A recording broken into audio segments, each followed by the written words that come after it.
ETF index mutual funds నేర్చుకుని stock మార్కెట్లో రాణించాలనుకుంటున్నారా? వెంటనే ఈ నెంబర్కి కాల్ చేయండి.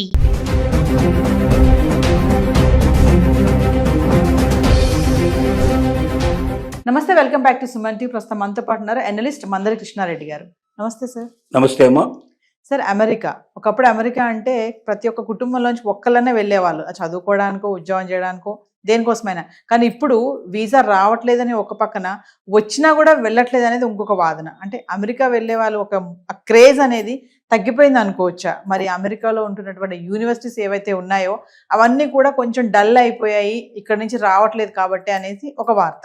ఒకసారి వివరాల్లోకి వెళ్తే సార్. అమెరికా మీద క్రేజీ ఏమి తగ్గలేదు, కానీ ట్రంప్ మీద భయాలు పెరిగాయి. ట్రంప్ మీద భయాల వల్ల అమెరికా ఇప్పుడు పోకుండా ఉండడం మంచిది, అమెరికాలో ఇప్పుడు చదవకుండా ఉంటే మంచిది, అమెరికాలో ఎప్పుడు ట్రంప్ ఏ రకమైనటువంటి జీవో తీసుకొస్తాడో తెలియదు, ఎప్పుడు ఏ రకంగా మనల్ని బాధ పెడతాడో తెలియదు, భయపెడతాడో తెలియదు, చివరికి సంఖ్యలు వేసి పంపిస్తాడో తెలియదు అనేటువంటి భయాలు పట్టుకున్నాయి. ఈ భయాల వల్ల, ఎందుకంటే ఒక స్థిరమైన మైండ్ ఉన్నవాడు కాదు ట్రంప్.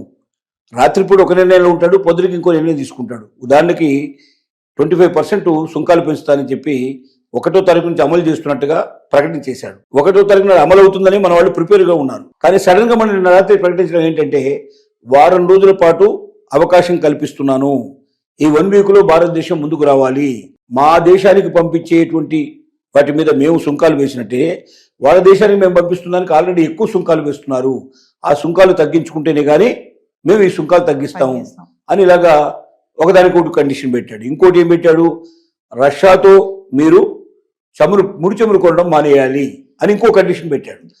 అసలు వాస్తవంగా నీ దేశానికి సంబంధించిన ఏదైనా నువ్వు కండిషన్ పెట్టుకోవడం అర్థం ఉంది, కానీ రష్యా నుంచి నువ్వు ఇది కొనొద్దు అది కొనొద్దు అని చెప్పి భారతదేశం లాంటి ఒక బలపడినటువంటి దేశానికి, ప్రపంచంలోనే ఇవాళ 3వ 4వ స్థాయిలో ఉన్నటువంటి భారతదేశాన్ని నువ్వు శాసించడానికి ప్రయత్నం చేసినప్పుడు ఎందుకు వింటారు? ఎవరు వింటారు? ఎవరి స్వతంత్రత వాళ్ళకు ఉంటుంది కదా.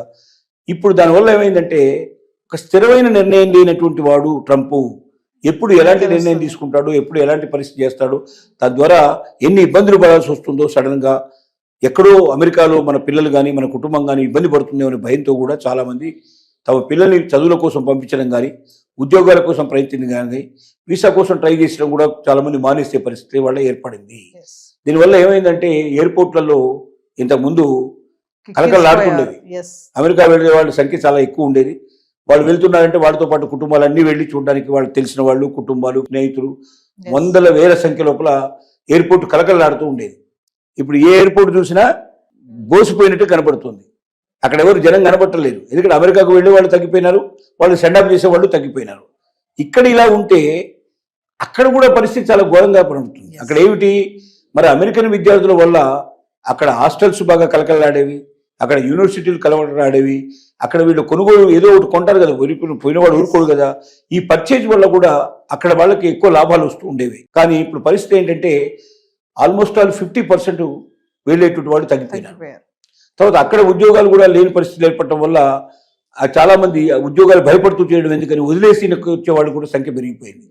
ఈ రావడం వల్ల ఏమైంది, అమెరికన్ యూనివర్సిటీల మీద ప్రభావం పడింది, అమెరికన్ హాస్టల్స్ మీద ప్రభావం పడింది, తర్వాత బయట మార్కెట్ల మీద ప్రభావం పడింది, అమెరికన్ ఎకానమీ మీద కూడా ప్రభావం పడింది. ఇది కొంతకాలానికి అమెరికా ఎకానమీ తగ్గడమే కాకుండా డాలర్ రేటు కూడా బాగా ఘోరంగా పడిపోయే పరిస్థితి ఏర్పడుతుంది. ఈ భయాలు కూడా ఉన్నాయి. కాబట్టి ట్రంప్ మరోసారి ఆలోచించుకుని మార్పు చేర్పు చేసే అవకాశం ఉండేది. కానీ ఈనాటి వరకు మాత్రం ఇవాళ ఉన్న పరిస్థితుల్లో ఒక రకంగా అమెరికాకు వెళ్ళాలంటే ఆసక్తి తగ్గించుకోవడం జరుగుతుంది. దాదాపుగా 50,000 కోట్లు సుమారుగా ఇండియన్ కరెన్సీలో అంటే 50,000 కోట్లు మనకు మిగిలినాయని చెప్పుకోవాలి. ఇప్పుడు అక్కడికి పంపించకపోవడం వల్ల మిగిలినటువంటి ధనం ఇదంతా కూడా ఇక్కడ వినియోగించబడుతుంది, ఇక్కడ పెట్టుబడి కింద వస్తుంది. గతంలో ఈ 50,000 కోట్లు ప్రతి సంవత్సరం కూడా అమెరికాకు వెళుతుండేది. అంటే 50,000 కోట్లకు ఈక్వల్ అయినటువంటి డబ్బు వాళ్ళ దగ్గర అభివృద్ధి అయ్యే అవకాశం ఉండేది, ఆ దేశానికి వెళ్ళేటువంటి అవకాశం ఉండేది. ఒక దేశ సంపద తగ్గిపోతుంది, దేశంలో అవకాశాలు తగ్గిపోతుంది. ఇంకొకటి ఏమవుతుందంటే, ఇక్కడ నుంచి వెళ్ళిన వాళ్ళు చాలా మంది రీసెర్చ్ లోపల పాల్గొనేవాళ్ళు, రీసెర్చ్ అసిస్టెంట్స్గా ఉండేవాళ్ళు.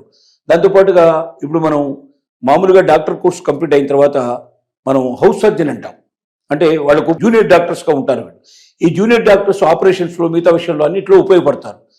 సో ఇలాగా ఇక్కడ నుంచి వెళ్ళే వాళ్ళ సంఖ్య తగ్గిపోవడం వల్ల, ఆ కోర్సుల లోపల వీళ్ళు జాయిన్ కావడం వల్ల, ఈ అసిస్టెంట్స్ లేకపోవడం వల్ల అక్కడ రీసెర్చ్ వర్క్ తగ్గిపోతుంది. వైద్యం సరిగ్గా సకాలంలో అందడంలో ఇబ్బంది అవుతున్నాయి. ఎందుకంటే మ్యాన్ పవర్ తగ్గిపోయింది కదా. ఇప్పుడు జూనియర్ డాక్టర్స్ అంటే పెద్దగా డబ్బు ఖర్చు అవసరం లేకుండానే దాంట్లో పనిచేస్తారు, చాలా తక్కువ కాస్ట్లో పనిచేస్తారు. ఎందుకంటే వాళ్ళకి అనుభవం కావాలి. హౌస్ సర్జన్గా అనుభవం వస్తేనే ఫుల్ ఫ్లెడ్జ్డ్గా డాక్టర్గా వాళ్ళకి సర్టిఫికేట్ వస్తుంది, అది ఉపయోగపడుతుంది. వాళ్ళు డాక్టర్గా ప్రాక్టీస్ చేయడానికి అవకాశం ఉంటుంది. కాబట్టి వాళ్ళు తప్పనిసరిగా మ్యాండేటరీగా వాళ్ళు దాంట్లో ఎంటర్ కావాలి. ఇలా రీసెర్చ్ వర్క్లో సాయం చేసే అసిస్టెంట్స్, జూనియర్ డాక్టర్గా పనిచేసేటువంటి వాళ్ళు, ఇంకా చాలా చాలా డిపార్ట్మెంట్లో పనిచేసేటువంటి అసిస్టెంట్స్ కూడా కరువైపోయి తద్వారా అక్కడ ప్రజలకు సేవలు అందించడం కూడా తగ్గిపోతుంది.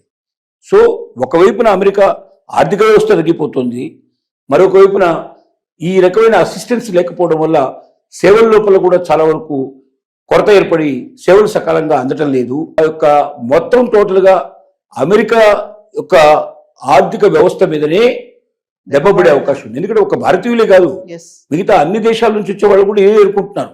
అన్ని దేశాల్లో నుంచి కూడా అందరికీ వీసా ప్రాబ్లం ఉంది, అందరికీ ట్రంప్ దెబ్బ ఉంది. కాబట్టి అన్ని దేశాల వాళ్ళు కూడా అక్కడికి వచ్చే వాళ్ళు, వెళ్ళే వాళ్ళ సంఖ్య తగ్గిపోతుంది. అలాగే అక్కడ ఉపయోగపడే వాళ్ళ సంఖ్య తగ్గిపోతుంది. అక్కడ డబ్బు కూడా ఉపయోగించడం తగ్గిపోతుంది.